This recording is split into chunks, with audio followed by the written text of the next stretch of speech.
இன்றைக்கி வந்து second hand car எடுக்கணும் அப்படின்னா மார்க்கெட்டில் அவ்வளோ கார் இருக்குது. சில கார் பார்க்குறதுக்கு அவுட்லுக் வந்து செம்மையாக இருக்கும், ஆனால் ப்ரைஸ் வந்து ரொம்ப கம்மியாக சொல்லுவாங்க.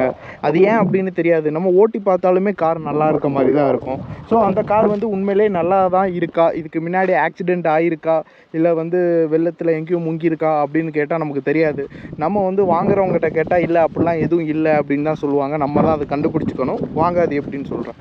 ஓகே, ஃபஸ்ட்டு நீங்கள் என்ன பண்ணுறீங்க அப்படின்னா, கார் நீங்கள் செகண்ட் ஹேண்ட் வாங்குறீங்க அப்படின்னா காரோட டோரை ஓப்பன் பண்ணிக்கோங்க. பண்ணினதும் உங்களுக்கு வந்து இந்த இடத்துல ஒரு 2 பிளாக் கேப்ஸ் இருக்கும். இது நீங்கள் கையிலே ஓப்பன் பண்ணிக்கலாம், இல்லைனா ஏதாவது ஸ்க்ரூ ட்ரைவர் இருந்ததுன்னா இப்படி பெண்ட் பண்ணிங்கன்னா வந்துடும். நான் கையிலே எடுக்க ட்ரை பண்ணுறேன். எஸ், வந்துருச்சு. வந்துருச்சுன்னா உள்ளே உங்களுக்கு வந்து 2 ஸ்க்ரூ கொடுத்துருப்பாங்க. ஸோ இதே மாதிரி கீழேயும் இருக்கும். ஸோ அதில் வந்து நீங்கள் பாருங்கள், ஆல்ரெடி கலட்டி மாட்டியிருக்காங்களா அப்படின்னு நம்ம பார்த்தாலே தெரிஞ்சிடும். ஸோ இங்கே அந்த கலட்டுறதுக்கான அந்த சின்ன சின்ன ஸ்க்ராச்சஸ்லாம் இருக்கும், பார்த்தாலே தெரிஞ்சிடும் உங்களுக்கு கலட்டியிருக்காங்களா கலட்டலையான்னு. ஸோ அப்படி கலட்டியிருந்தாங்கன்னா உங்களுக்கு வந்து இந்த கன்சோல் வந்து ரீப்ளேஸ் பண்ணியிருக்காங்கன்னு அர்த்தம், இந்த சென்டர் கன்சோல் டோட்டலாக. ஸோ அப்படி டோட்டலாக ரீப்ளேஸ் பண்ணியிருக்காங்க அப்படின்னா என்ன அர்த்தம், ஆல்ரெடி இந்த கார் வந்து ஆக்சிடெண்ட் ஆகிருக்கு அப்படிங்கிறது அர்த்தம். ஸோ இதை நீங்கள் வந்து இது ஒரு பாயிண்ட்டு, ஆக்சிடெண்ட் ஆகிருக்கா ஆகலையா அப்படிங்கிறத கண்டுபிடிக்கிறதுக்கு. இன்னும் 2வது விஷயம் என்ன அப்படின்னா, நீங்கள் காருக்கு கீழே இந்த ஆக்சிலேட்டர் பெடல் இருக்குல்ல, ஸோ அங்கே வந்துட்டு ஃப்ளாஷ் அடித்து பாருங்கள்.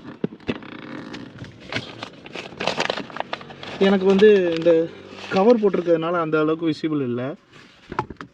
ஸ்டீரிங்கோட பாரு, அடுத்து மற்ற விஷயங்கள்லாம் வந்து துரு பிடிக்காமல் இருக்கான்னு பார்த்துக்கோங்க. அந்த மாதிரி துரு பிடிச்சிட்டு இருக்குன்னா ரொம்ப நாள் வந்து தண்ணியில் வந்து கார் வந்து சிங்க் ஆகி இருந்திருக்கு, வெள்ளத்தில் இருந்திருக்கு அப்படிங்கிறது அர்த்தம். ஸோ அது ஃப்ளட்டில் போன காரு. ஸோ அந்த காரும் நீங்கள் எடுக்காதீங்க. இடையில எப்போ வேணாலும் என்ன பிரச்சனைனாலும் வரும். ஸோ அதுக்கப்புறம் நீங்கள் செக் பண்ண வேண்டியது, முன்னாடி பேனட்டை ஓப்பன் பண்ணிக்கோங்க. ஸோ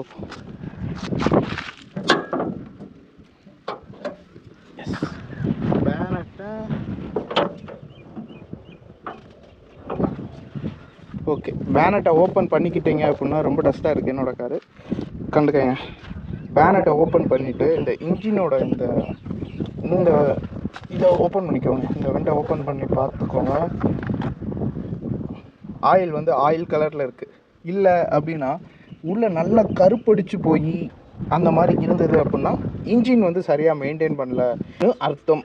ஸோ அப்படிப்பட்ட காரும் நீங்கள் எடுக்காதீங்க. ஸோ வேறு என்ன நோட் பண்ணணும் அப்படின்னா, இன்னும் ஒரு இது இருக்குது, ஆக்சிடெண்ட் தான் ஆச்சா அப்படின்னு கன்ஃபார்ம் பண்ணுறதுக்கு இந்த இது இருக்குல்ல, பாடி லைன். ஸோ இந்த லைன் இதில் எங்கேயும் வெல்டு எதுவும் வச்சுருக்காங்களா, வேறு எதுவும் சேஞ்ச் பண்ணியிருக்காங்களா, 2 சைடும் ஈக்குவலாக இருக்கா அப்படிங்கிறது நம்ம வந்து செக் பண்ணிக்கலாம். செக் பண்ணிவிட்டு அதில் ஏதாவது உங்களுக்கு வெல்டு வச்ச மாதிரி இருந்தது, இந்த 2 சைடுக்கும் வந்து கொஞ்சம் டிஃப்ரெண்ட் இருந்ததுன்னா இந்த பாடியை வந்து சேஞ்ச் பண்ணியிருக்காங்க. ஸோ அப்போ நீங்கள் ஆக்சிடெண்ட் ஆகிடுச்சுன்னு கன்ஃபார்மே பண்ணிடலாம். அவ்வளோதாங்க. இதுதான் வந்து ரொம்ப பேசிக்காக நீங்களே வந்து ஒரு மெக்கானிக்கல் இல்லாமல் நீங்களே வந்து பார்த்து தெரிஞ்சுக்கக்கூடிய விஷயம். அதுக்கப்புறம் நீங்கள் ஓட்டி பாருங்கள் எவ்வளோ ஸ்மூத்தாக இருக்குது, உங்களுக்கு அந்த கார் பிடிச்சிருக்கா, பேப்பர் டாக்குமெண்ட்ஸ்லாம் கரெக்டாக இருந்தது அப்படின்னா நீங்களே வாங்கிக்கலாம். இது வந்து நீங்களாகவே வந்து காரை வந்து செகண்ட் ஹேண்டில் பிரச்சனை இல்லாத காரு அப்படின்னு பார்த்து வாங்குறதுக்கான ஒரு ஈஸியான ஒரு பாயிண்ட். ஸோ இந்த மாதிரி வந்து உங்களுக்கு காரை பற்றின விஷயங்கள், ரிவ்யூஸ் எல்லாமே வந்து தெரிஞ்சுக்கணும் அப்படின்னா அருண் ஃப்ரீசர் இந்த சேனலை சப்ஸ்கிரைப் பண்ணுங்கள்.